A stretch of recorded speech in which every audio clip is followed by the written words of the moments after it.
Welcome to the 20th Annual Brattleboro Literary Festival. My name is Tim Weed. I'm a locally based writer and a volunteer on the festival's author committee. It is my distinct honor today to present two eminent American novelists, Russell Banks and Scott Spencer. My plan is to introduce the two of them and their latest books, which you can order, by the way, even while we're talking, by clicking on the links that will appear at various times in the chat. So if you know how to use the chat function, you can go order the books there, and I encourage you to do it. These are wonderful novels. And then after I introduce Russell and Scott, I'm just going to disappear, and we're all going to sit back and enjoy a sample reading for each of them, and following which they will have an opportunity to discuss their work, the state of literature, writing, reading, whatever they want and whatever you want, because you will also have, the audience here, will have a chance to submit questions via the Q&A button on your screen. If a version of your question has already been submitted, you can click the thumbs up icon to upvote the question so that we won't have repetitive questions. And then after Scott and Russell have had a chance to chat, I will appear at some point to moderate some of those questions from the chat function if needed, and to close things up. So again, there are links in the chat to purchase these great novels and also to donate to the festival. And before I go into the intros, I want to make sure to give a big thank you to our sponsors and to you, our book-loving and highly discriminating attendees. We're really glad you're here. So Russell Banks is the author of 21 books, including the novels Continental Drift, Rule of the Bone, The Book of Jamaica, Cloud Splitter, Lost Memory of Skin, and most recently, a permanent member of the family, short stories, and also a nonfiction book, Voyager, travel writing.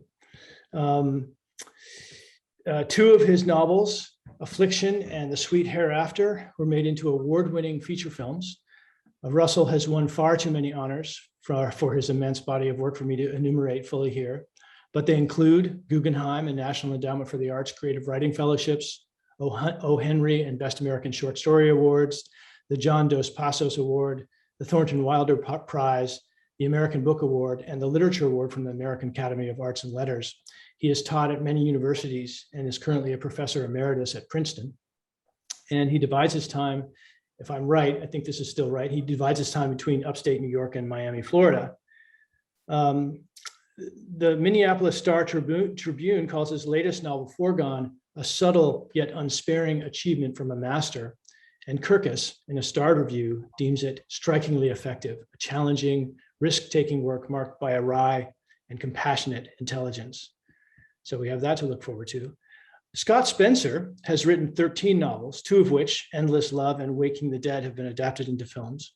His journalism has appeared in the New York Times, the New Yorker, Harper's, GQ, O, the Oprah magazine, and he's a regular contributor to Rolling Stone. Scott is the recipient of a Guggenheim and has taught at Columbia, the University of Iowa, Williams College, Bard's College, Bard Prison Initiative, and the University of Virginia. For the past 20 years, he's lived in a small town in upstate New York.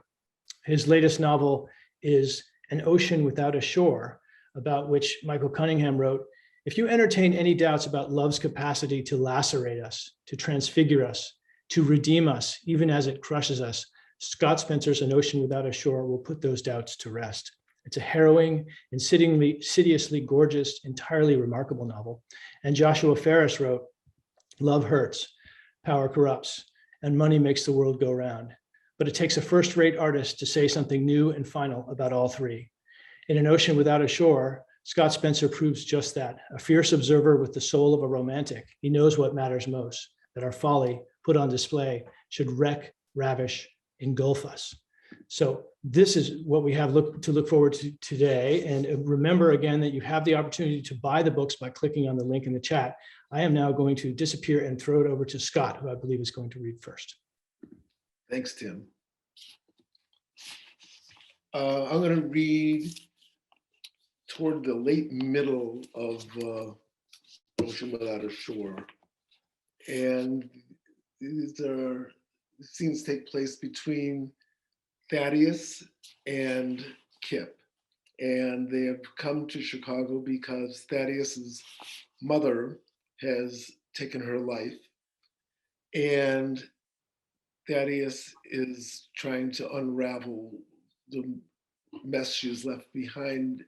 And because he is so close to bankruptcy and so desperate for money, he's hoping, even as he mourns his mother, that maybe this means he might come into a little bit of money that will get him out of his predicament.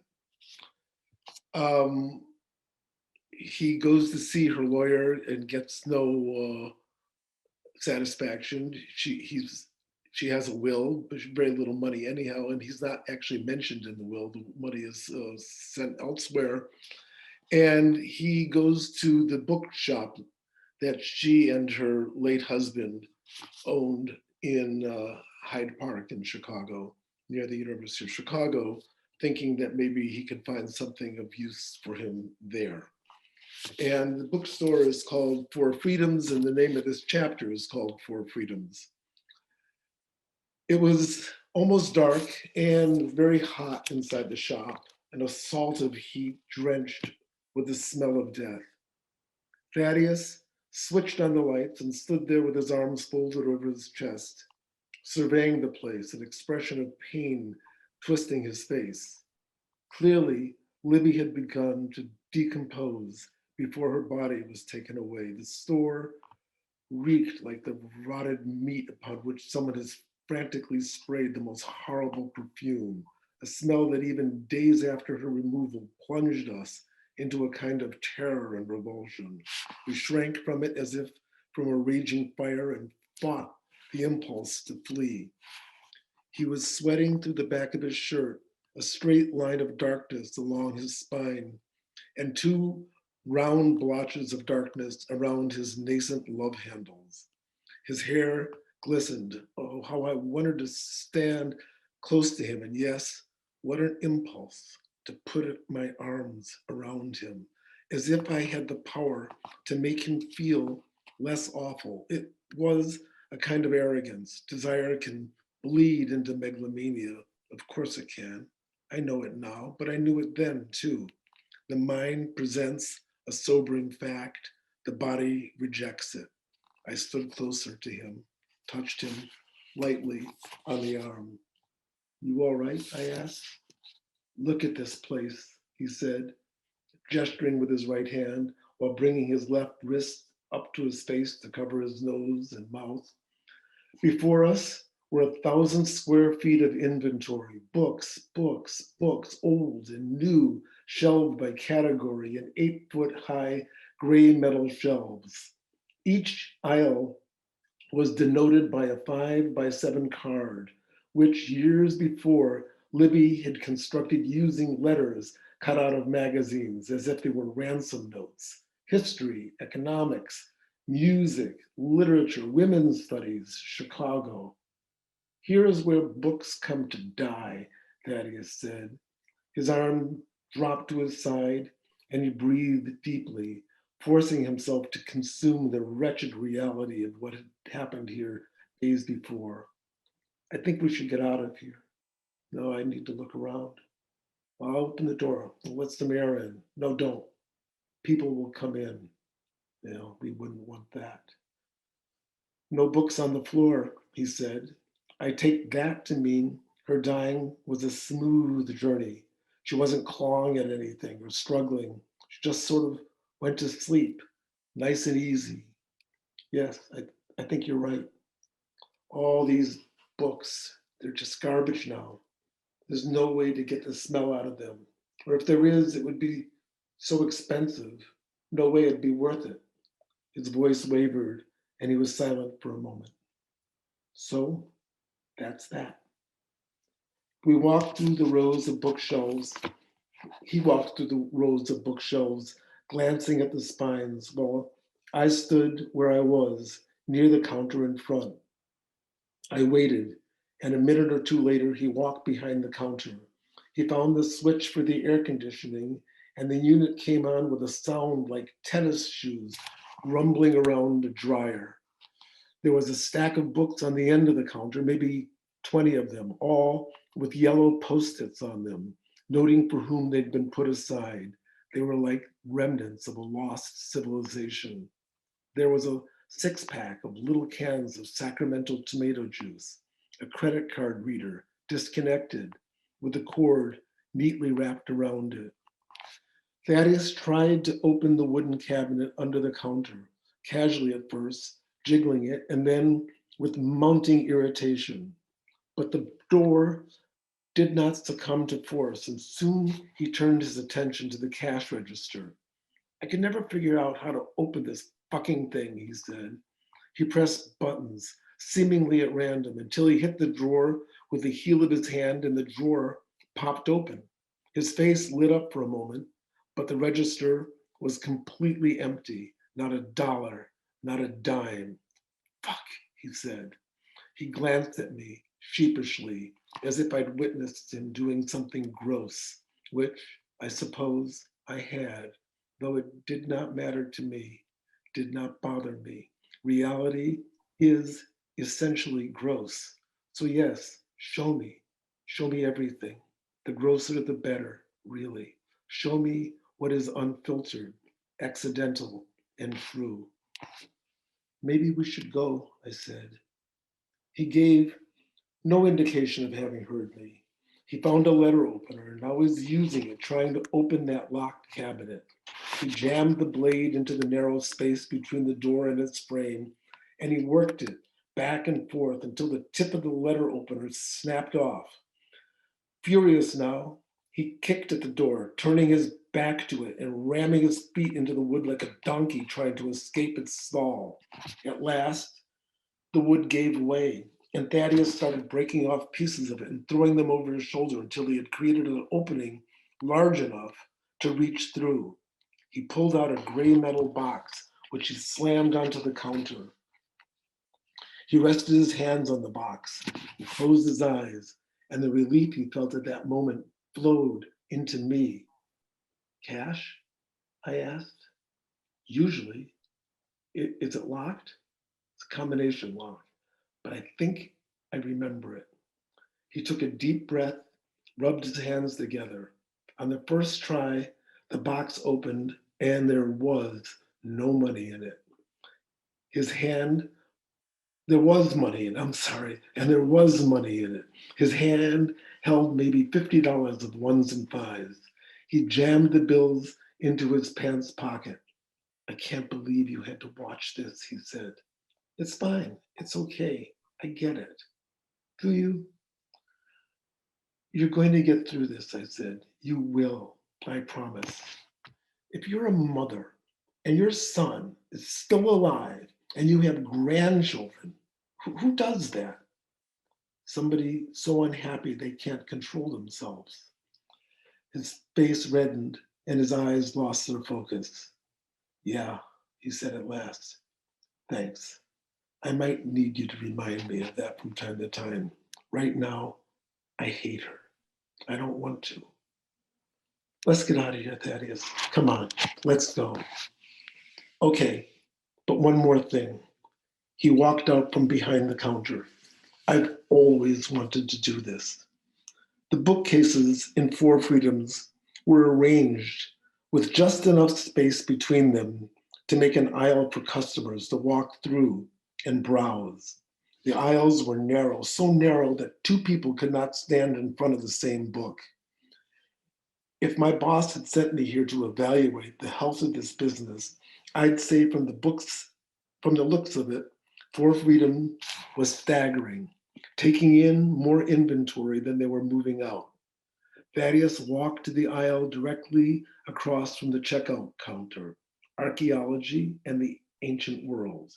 It ran two-thirds the width of the store. The other third was a carpeted area with 4 upholstered chairs and small tables with lamps, a reading area for the customers. Thaddeus placed his hands against the books in the middle of the row that was about chest high to him and gave them an exploratory push. The books slid away from him, but only by an inch or two. The shelves at Four Freedoms were deep enough to hold 2 rows of books, one south facing, the other north.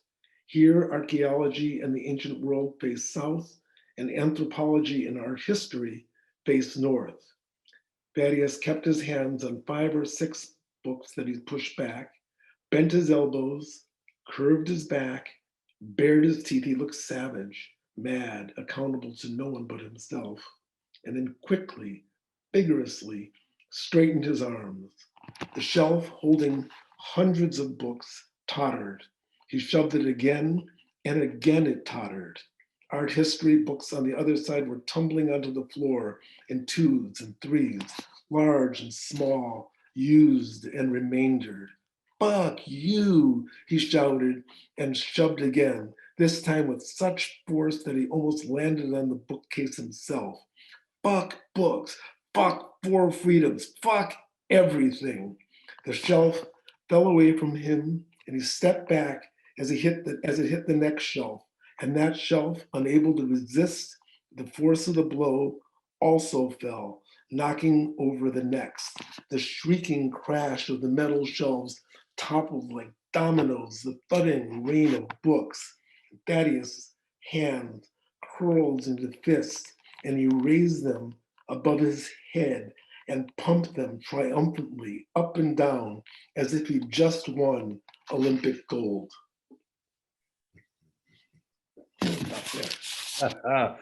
That's great. Cataclysmic. Wonderful. Great, Scott. Fun to be read to. Thank you. I'm going to do something a little different and try to read from Foregone. From the very beginning. I'm just going to read the opening chapter. The novel is structured in such a way that it'd be very difficult for me to pick up and read anywhere else in it without making all kinds of references back and forth in time and with characters. So this seems to be a self-contained unit and doesn't require any explanations. This is just how the book starts. Fife twists in the wheelchair and says to the woman who's pushing it, "I forget why I agreed to this. Tell me why I agreed to this." It's the first time he's asked her. It's not a question. It's a light, self-mocking, self-pitying joke, and he says it in French, but she doesn't seem to get it. She's Haitian, in her mid-50s, a little humorless, brusque, and professional, exactly what he and Emma wanted in a nurse. Now he's not so sure. Her name is Renée Jacques. She speaks English with a reluctance and a French he understands with difficulty, although he's supposedly fluent, at least in Quebecois. She reaches over him and opens the bedroom door and eases the wheelchair over the threshold into the hallway. They pass the closed door to the adjacent bedroom that Emma has used for her office and for sleeping since Fife started staying awake all night with the sweats and chills. He wonders if she's in there now, hiding from Malcolm and his film crew, hiding from her husband's sickness, his dying. If he could, he'd hide too. He asks Renée again to tell him why he agreed to this. He knows she thinks he's only whining and doesn't really want her to answer. She says, Monsieur Fife agreed to make the interview because he's famous for something to do with cinema, and famous people are required to make interviews. She says, they have already been here an hour setting up their lights and moving furniture and covering all the living room windows with black cloth. I hope they plan to put everything back the way it was before they depart from here, she adds. Fife asks if she's sure Madame Fife, her name is Emma Flynn, but he calls her Madame Fife, is still at home. She didn't go out without telling me, did she? He lowers his voice as if talking to himself and says in English, I fucking need her here now. She's the only reason I agreed to do this goddamn thing. If she isn't there while I do it, I'm going to shut it down before we start. You know what I mean? He asks the nurse. She doesn't answer, just keeps pushing the wheelchair slowly down the long, dark, narrow hallway. He tells her that what he plans to say today, he doesn't want to say twice and probably won't have the chance to say again anyhow. Renée Jacques is nearly 6 feet tall and square-shouldered, very dark, with high, prominent cheekbones and eyes set wide in her face. She reminds him of someone he knew many years ago, but can't remember who. Fife likes the sheen cast by her smooth brown skin. She is a home care day nurse and doesn't have to wear a uniform on the job unless the client requests it. Emma, when she hired Renee, had specified no uniform, please. My husband does not want a uniformed nurse, but Renee showed up in crisp whites anyhow. It spooked Fife at first, but after 10 days, he's gotten used to it. Also, his condition is worse now than when she first arrived. He's weaker and more addled, only intermittently, but with increasing frequency, and is less able to pretend that he is only temporarily disabled, out of whack, recovering from a curable illness. The nurse's uniform doesn't bother him as much now. They're ready to add a night nurse, and this time Emma has not specified, please, no uniform. Renee pushes the wheelchair across the kitchen, and as they pass through the breakfast room, Fife flashes a glance out the tall, narrow 20-paned window and down at the black dome tops of umbrellas fighting the wind on Sherbrooke. Large flakes of soft snow are mixed into the rain, and a slick gray slush covers the sidewalks. Traffic sloshes soundlessly past. Gusts of wind beat in silence against the thick walls of the fortress-like gray cut-stone building. The large rambling apartment takes up the entire southeast half of the third floor. The Archdiocese of Montreal used the building to house the nuns of the Little Franciscan Sisters of Mary in the 1890s and sold it in the 1960s to a developer who converted it into a dozen high-ceiling 6- and 7-room luxury apartments. Renee says that Madame Fife took one look at the weather and said she was glad to stay home today. Madame Fife is working in her office on her computer. She asked Renee to tell Fife that she will come out to see him when the film people start the interview. Yeah, well, I can't do this if she's not here. You know what I mean? He asks again. Renee says, since he will in reality be talking to a movie camera and the man doing the interview and the people who will someday watch the movie on television, can't he pretend that he's talking to his wife the same as if she was there in reality? He says, you talk too much.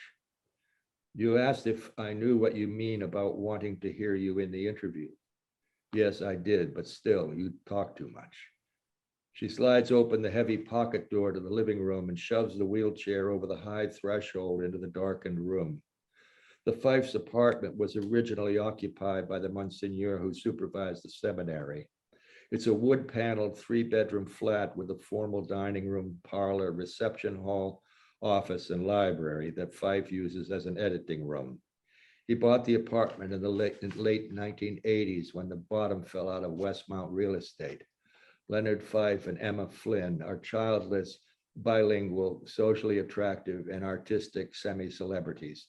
And over the years, they have adapted the rooms to suit the overlapping needs of their professional and personal lives.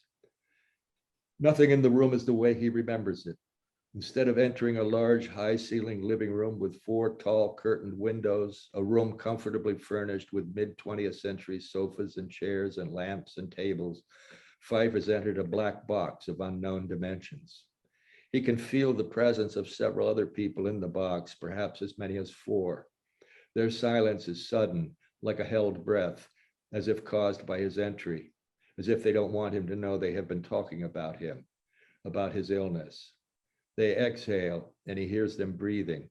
His sense of smell and taste are nearly deadened, and his sight is turned cloudy, but his hearing is still reliable. Over here, Leo. It's Malcolm speaking in English. He says, Vincent, give us some light, will you? Vincent is the cameraman, though he prefers to be called director of photography, DP. He asks Malcolm if he wants the house lights on, so Leo can get his bearings, he adds. Good morning, Leo. Thanks for letting us do this, man. Really appreciate it. Among friends, Leonard Fife is known as Leo. Vincent is a tall, pear-shaped man with narrow shoulders, head, and the delicate small hands of a jeweler. He's wearing his pink-rimmed designer eyeglasses today. He has a blonde mustache, wispy and ill-trimmed, pouting red lips, and watery pale blue eyes. Malcolm, too, says good morning, and thanks, Fife. Let's hold off on the lights for now, Vincent. It took us a fucking hour to get it totally dark, he says, and all the lamps and light fixtures are unplugged and moved. Vincent hits a handheld switch and a small, sharply cut circle of light appears on the bare wooden floor. It's where Fife will be interrogated. He remembers that section of floor being covered by the Killam carpet he and Emma brought back from Iran in '88. Fife would prefer to keep the room in total darkness. Forget the pin spot. Just let him be a disembodied voice speaking from empty dark to embodied dark. But he knows what kind of film Malcolm has planned. Fife hopes he won't have to hear Malcolm and his crew tell him again how great he looks. He got more than enough lame, lying compliments from them last month when they came up from Toronto to visit him at the Siegel Cancer Center, and someone had the bright idea to shoot this interview. Actually, he thinks it was his idea, not Malcolm's or anyone else's. And it wasn't because he thought he looked good enough to be on camera. He knows what he looks like. It was because he knew he was dying. A woman's voice trills out of the darkness, thanking him. Fife recognizes the voice as Diana's, Malcolm's producer and longtime home companion. They are all grateful to him, she says. Her thin, high-pitched voice sounds to Fife like a repressed shriek. Fife has always hated her voice. Anytime you want to take a break, she says, or rest or whatever, just do it. Don't push yourself. Malcolm and his crew are based in Toronto, and everyone is speaking English now. To Renee, Diana says, bring the wheelchair over here into the spotlight, will you, dear? We're not going to film the chair, just Leo's face, neck, and shoulders, sometimes straight on, sometimes in profile or from behind. Everything else will be blacked out. She says it with the authority of a grade school teacher. Renee probably couldn't care less how they intend to shoot Fife, but she understands Diana's English well enough to place his wheelchair directly under the pin spot. It's a style you invented, man, says Malcolm. Backlight the off-camera side of the subject's face, nothing else. He steps up to the wheelchair and lays a hand on Fife's shoulder. Seemed only appropriate, he says, right? Hope you don't object. No, I don't object. Consider it a protege's homage, man. A protege's homage. Fair enough, I guess. What are you using for a camera? Vincent answers, the Sony FS7. Who else is here in the room, I mean? Malcolm says, Sloane's over there in the corner. She'll mic you and run the sound with that and a boom if we need it. The Sony sound needs help. You met her a couple times in Toronto. I remember, Fife says, cutting him off. He believes that Malcolm is having an affair with the girl. She's Nova Scotian, a pretty redheaded kid with freckles and can't be more than 24 or 25. Malcolm is close to 50 now. How's that possible? Fife has ex-students, proteges who are old enough to have inappropriate affairs with interns and famous enough to be able to hook and land the financing and distribution for a filmed final interview with Leonard Fife, himself a documentarian, but too old and sick now for inappropriate affairs, and famous only in certain unfashionably leftist quarters, a filmmaker who couldn't raise the money on his own for a project like this. Malcolm McLeod films the history of Canada, soft focus liberal takes on early settlement, Les Coureurs de Bois, the native peoples, loyalist immigrants from the War of American Independence, American slaves who followed the North Star and the Underground Railroad, hockey, Cajun music. He's the Ken Burns of the North, and now he's documenting his old professor's final confession. It will be his mentor's last interview, and Malcolm has written out 25 questions designed to seduce Fife into making the kind of provocative and sometimes profound remarks and observations that he is famous for, at least among those who knew him personally or studied with him at Concordia back in the 1970s and 80s, or read interviews with him in the Revue Canadienne d'études cinématographiques and Cinema Canada in the 80s. Fife tells Renee to park him wherever they want him, and then please bring Madame Fife in here. He has something important that he must tell her. Renee moves his chair into the circle of light. She sets the brake and disappears into the darkness beyond. Fife wants to know where the camera is located. Don't worry about it, man. All you got to do is sit there and do what you do best, which is talk. Talk, that's what I do best. You know what I mean, but what you do better than anyone else. What you do best, of course, is make your films. You're sure you're feeling up to this, Leo? I don't want to push you, bro. We don't have to do the entire shoot today if you're not up to it. Maybe just a couple hours or so until we use up the first card. We can come back tomorrow to continue. Diana chimes in and confirms, we could stay in Montreal all week if it suits you, Leo. We can download and edit in the hotel as we go. There's no need to shoot it all in one day and go back to Toronto for the editing. Fife says, no, I want to keep you right here until I finish telling everything. What do you mean, everything? Diana asks. Malcolm and I have worked up some great questions for you. I'm sure you have. The young woman, Sloane, has stepped from the darkness into his circle of light and is miking him. She clips the tiny mic onto the collar band of the long sleeve black mock turtleneck shirt that has been part of Fife's uniform for decades. He likes being touched by her. He likes the mingled odor of cigarettes and sweat and minty shampoo. He can't catch the scent of much, but he can smell her. Young women, their scent is different and better than that of middle-aged and older women. It's as if desire and longing for desire have distinct and different odors. He wonders what he smells like now, especially to a young woman, to Sloane. Can she pick up the odor of his medications, the anti-androgens he was on for months, and the Taxotere and prednisone he started this past week? Can she smell the biphosphonates he's taken to keep his bones from breaking under the weight of his body? The morphine patches, the urine dripping from his bladder into the catheter and tube emptying into the bag hooked into his chair, the bits of dried feces clinging to his ass. To Sloane, he must smell like a hospital ward for chemically castrated old men dying of cancer. Tell me again why I came home from the hospital, he says to no one in particular. Malcolm says, well, I imagine you're a hell of a lot happier here with Emma being close by, and everything that's familiar. Fife says, there's no more being happy or happier, Malcolm. Come on, Leo, don't talk like that, Malcolm says. I believe I can talk any damned way I want now. Yes, that's true, you can. That's why we're here today, right? Right. Sloane puts her headphones on and the darkness swallows her. Where the hell is my wife? Fife asks the darkness. He can still smell Sloane. Right behind you, Emma says in her low smoker's voice. Renee told me you wouldn't do this unless I'm present. True? Mostly true. Maybe I'd do it, but differently, very differently, if you weren't here, I mean.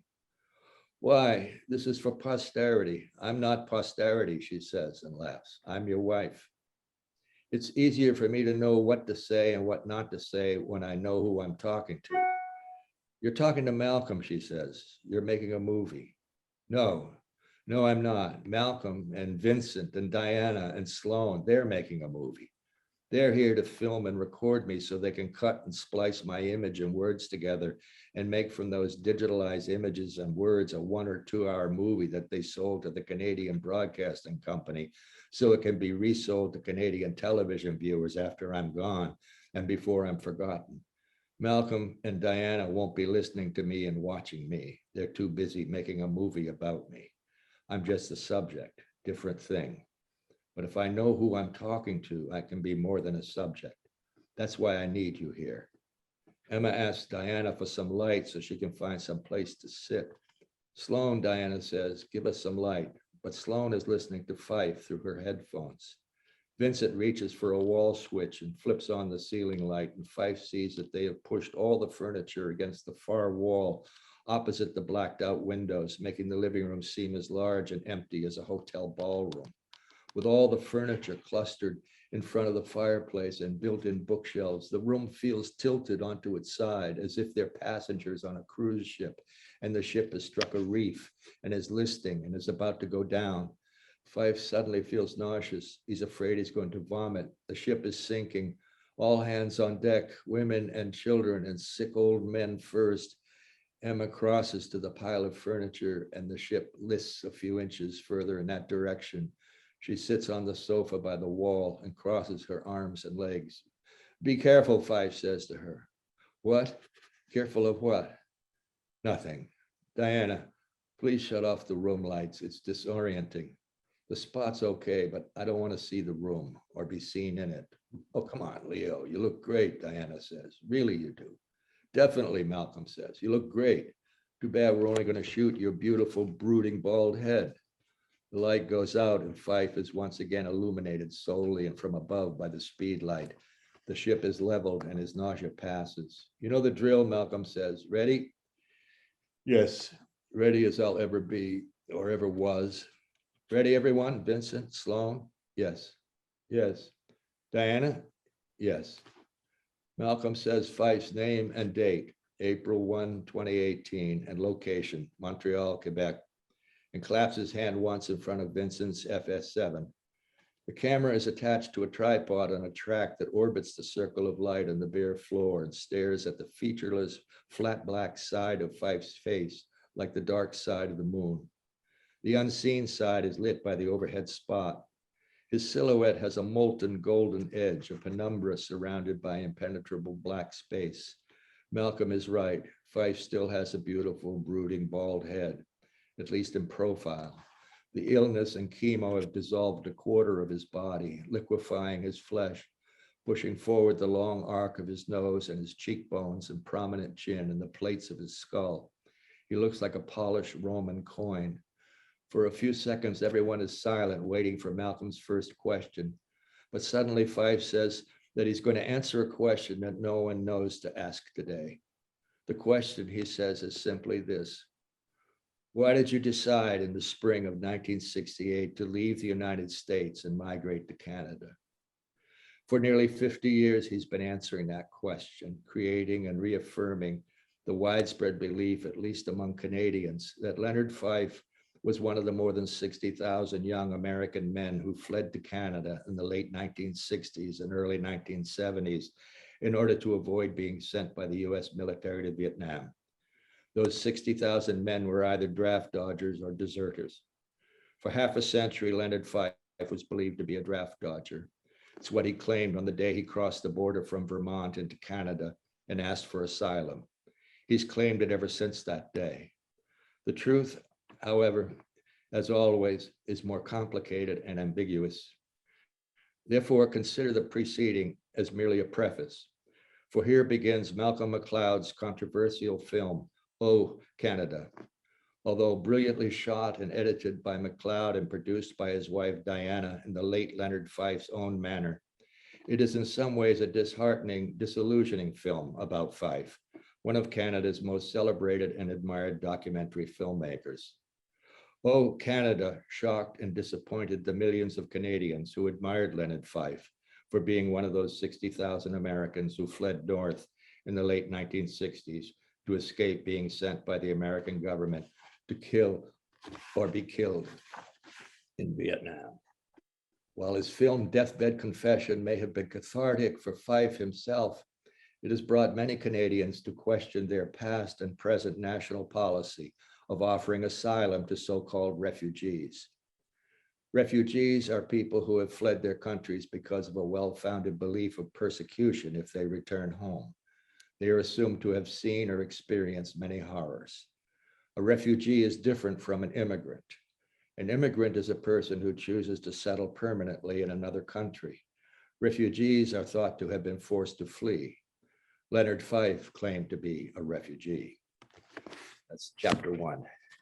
That's so great, Pretzel. Oh, thank you. Yours too, man. That's what are we doing? We're writing about men on the edge here. Yeah. Listen, I have a question I want to ask you. You're an old friend, but I haven't seen you in a long while, and it's something that's been on my mind lately. Your book brings it forward, and I think in some ways, and mine certainly does too. And we both have been doing this, Scott, for what, 50 to 60 years now, and we're still doing it here. I'm a few years ahead of you, but not that many, and I've been thinking a lot lately and trying to answer a question about what is different about my relation to the process of writing now, as I'm in my 80s, when it was when I was in my late teens and early 20s when I first began. I wondered, what youth, if that question is of any importance to you, and if you've been asking it, and if you have any kind of an answer for it. I have sort of an answer or two, but I have sort of an answer. I've never had much more than sort of an answer to anything, but yeah. this is my answer to this, and it's I think it's always been true, and it's but the truth of it changes as your life changes. That for all the vicissitudes of life, the ups and downs, the adventures, the misadventures, I always have a place to go virtually every day that is my own. And it's a world that's separate from the world that I have to live in. And sometimes I'm very happy to be there. Sometimes I'm quite unhappy to be there.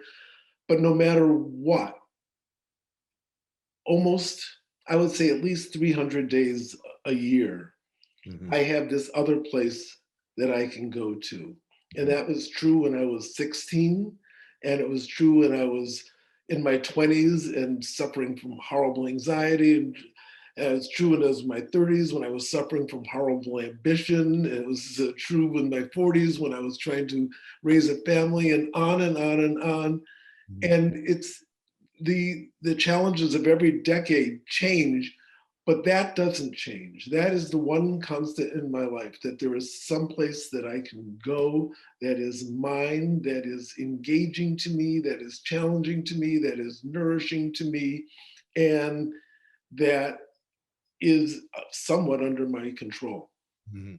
I don't know if Isn't it's the same for you or That's not. pretty wonderful, isn't it? When you can go through a lifetime Very and you lucky. have that cell that is yours, in the best sense of the word cell, the organic sense of it, not the imprisoning sense of it. Yeah, that is extraordinary, and I have the similar sense of longevity and access to this particular space where my imagination is free to roam. But I also have noticed a change too, and I stopped teaching in 1990. Do you still teach, by the way? You stopped teaching a while back, right? Yeah. In 1999, I stopped teaching, and it was a shift I found began to take place. And I had taught for many years before that, really going back to 1968 when I first started teaching. And so over 30 years.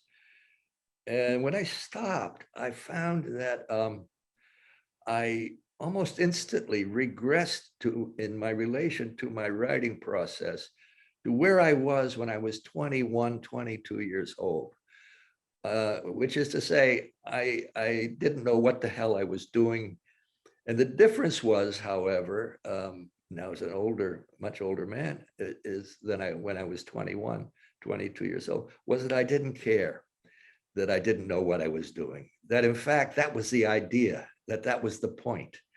Um, and I found it increasingly since 1999, since I stopped teaching, stepped out of the classroom, stopped teaching in workshops, summer or yeah, under the academic calendar and so forth. I no longer thought about craft. I no longer thought about the process in a conscious way or attempting to describe it and articulate how it works. I began to rely once again wholly and truly on my intuition and unconscious. It altered me in my writing. I don't know if it altered the writing itself, what's on the page. Someone else will have to tell me that. But it certainly altered my sense of the enterprise, and my attention moved away from any concerns with that we'd have to call literary manners. And I found that I was much more curious, not about what was in the canon, than that I was much more curious about. I was much more curious about, when I drive down in the morning to get my paper early, and it's like 6:30, 7 o'clock, and I notice that the television is on in the living room in the house that I pass by, and a woman is sitting in the chair watching it, and I start to wonder, wow, has that been on all night? And or did she just get up at a really weird hour and turn on the television? Or is she sitting there drunk or depressed? Or what's going on in that living room with that woman watching that blue eye in the morning? Yeah, well, without teaching, you have all this new headspace too, where Yeah, you can, yeah. your imagination can move around. The thing about writing through the decades is that, and I was thinking about this when I was listening to you read your first chapter, and how he's content to be this unseen voice in the darkness. Mm. And, it reminds me because, you're alone writing. But I actually had people in mind who I was imagining reading what I wrote. They were very specific. It wasn't like, many people, but there were a few. And a couple of them prematurely died. Some died because they were old to begin with. And a lot of those people are gone. So I feel that whoever would read my work now is sort of, what do I say here, sort of eavesdropping while I'm talking to ghosts, because Oh, I'm still talking to these people, but they're just not here anymore. right. Oh, yeah. This book, I dedicated this book in loving memory of lost friends. This is dedicated specifically to 5 close friends who died while I was writing the book. Yeah. And, 5 people I had known for 40, 50 years, each of them. And one I had known for almost 70 years. And then exactly as you say, I felt in the process of writing this book that I was writing it, that they were my readers. I was writing it to them out of the darkness of my solitude. And Right. and as Fife says in that opening chapter, he says, I can't know what I'm going to say unless I know who I'm talking to. And that's how it is also for me as a writer. If I know who I'm talking to, then I know what to put in and what to leave out. And how to describe the sex scenes, for instance, without becoming lurid or entertaining, or with becoming entertaining and not becoming romantic or prurient. Right. But you have to know who you're writing to. And if you're writing to ghosts, that is no different. It's in fact, in some ways, it's easier. You have to be communicating. I mean, I think if you're just in a circle that contains only you, well, maybe there are people, maybe that's how Beckett felt when he was writing. I don't know. I don't think so. I think that it is always, often it is a dead writer, and Beckett was probably writing to Joyce throughout. But there is that sense of an audience. But I've felt liberated, though, in the last few years by detaching from any felt need or social need or economic need to have smart things to say about the craft of writing. And it has been liberating. And I think probably in the end, it has been good for my writing.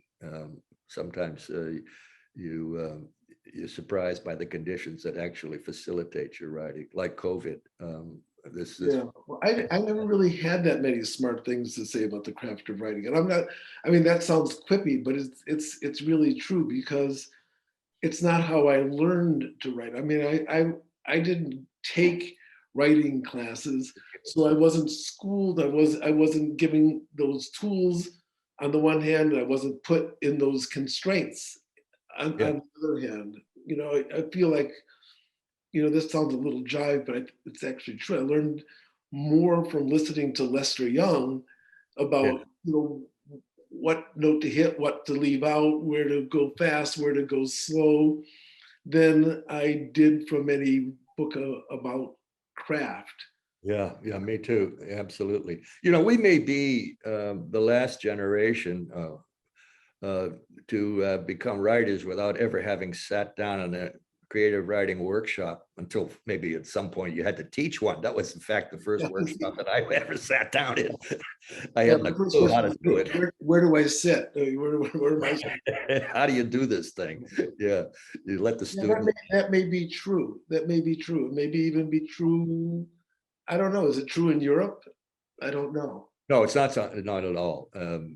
Maybe to some degree in England, but in Europe generally, no, writers don't go to creative writing workshops, don't have graduate degrees in writing.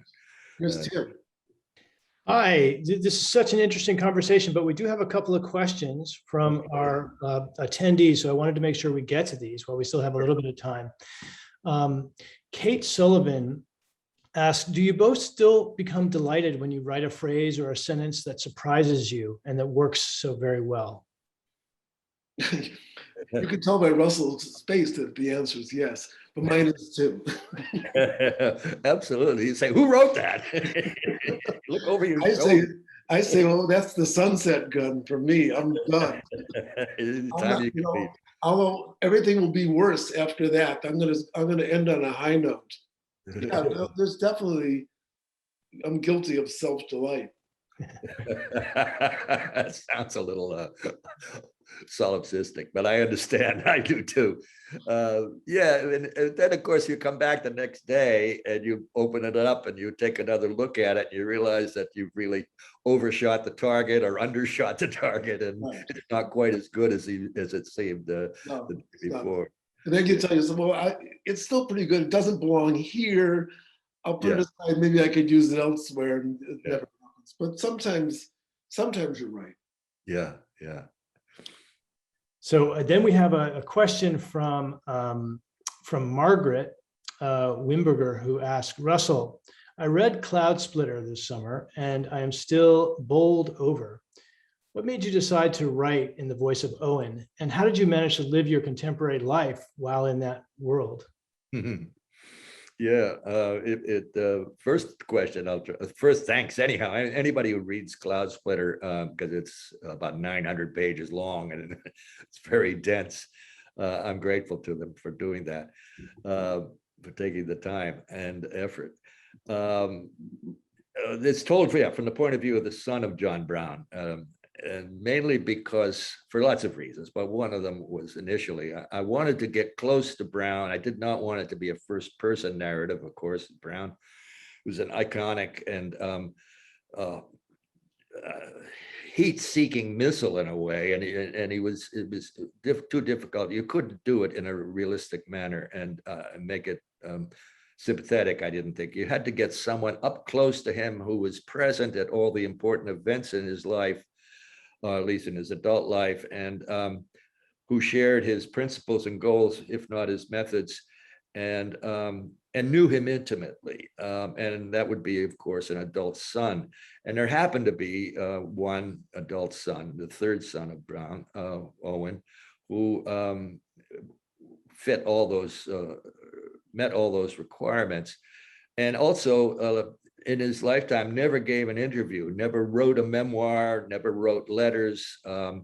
After Harper's Ferry, he was one of the two people to escape, and the only son to escape, and he disappeared into the Underground Railroad Western route and ended up in Altadena, California, on a mountaintop, where he lived as a hermit the rest of his life, and died in 1885. No, 1889. He was born in 1825. But I wanted the story to be also told in a way that would allow it to cast light into the present and not seem antique and locked off, because it was a story about a terrorist, really, and a terrorist family, and a story about a cult almost.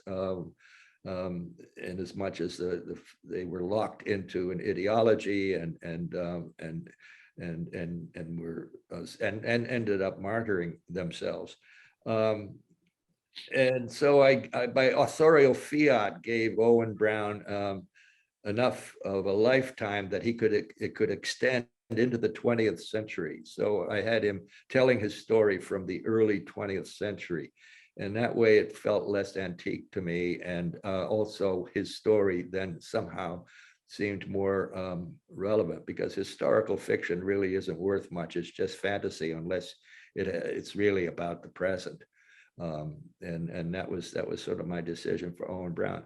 I lucked into it in a way because I was doing research at Columbia University Rare Books Room, and I pulled out the notebooks and journals and research materials that were used in 1909 biography by Oswald Garrison Villard, which was the first really good biography of John Brown. And it was Catherine Mayo, his research assistant, a young woman, had interviewed the surviving Brown children in 1903 and 04. And she was a good interviewer. She later was a writer for the New Yorker. And she wrote down, transcribed these long interviews with the surviving children of John Brown. They were all intelligent, working class Americans of the 19th century. And it was their voice that I heard when I was reading these notebooks, these transcripts. And so that kind of was the key. If I could have a narrator with that voice who was intimate with Brown, but distinct and separate enough from him to give him some perspective on Brown, then maybe I could tell this story. So that's sort of how I came about to doing it. She had another part to that question, I think, which was, it's kind of related to the next question, which is, I think maybe this may be the last one that we can have both of you address. And the question was, how did you manage to live your life in the contemporary world after that? But the other question that sort of goes along with this a little bit is, the attendee, it's an anonymous attendee, says, fascinating long views here. Do either of you look back on your earlier works with particular pleasure or any chagrin? So I'll throw that out to both of you and maybe we can end on that. Scott? No particular chagrin. I think the books I wrote when I was in my 30s, I wouldn't write now, and I couldn't write now. I mean, every book is really a pretty honest psychological and moral and experiential picture of who I am as I'm writing that book. I mean, in that sense, they're just like, x-rays of my whatever talents I have, whatever soul I have, and that's who I am when I'm writing those books. Looking back on those books, I'm just glad that I wrote them, because that was my time. I couldn't have written those books at any other time except the time that they were written. I don't really stand in judgment of them. Yeah, I couldn't agree more. I do have a couple of books that I wish had gotten more attention at the time, or even since. They're like, a child you favor, but nobody else seems to quite understand that child or get it or appreciate that child. So you feel protective in a funny way. And I have a couple like that that are out of my past, and I like returning to them and looking at them and I take a kind of, I don't know, paternal and protective affection toward them, I guess. But other than that, I agree with you absolutely. There it is. It's the best I could do at that moment, and I'll move on to the next moment right now in the present, immediate present. Well, now you have sparked a follow-up question, which is which books are you talking about there, if you don't mind?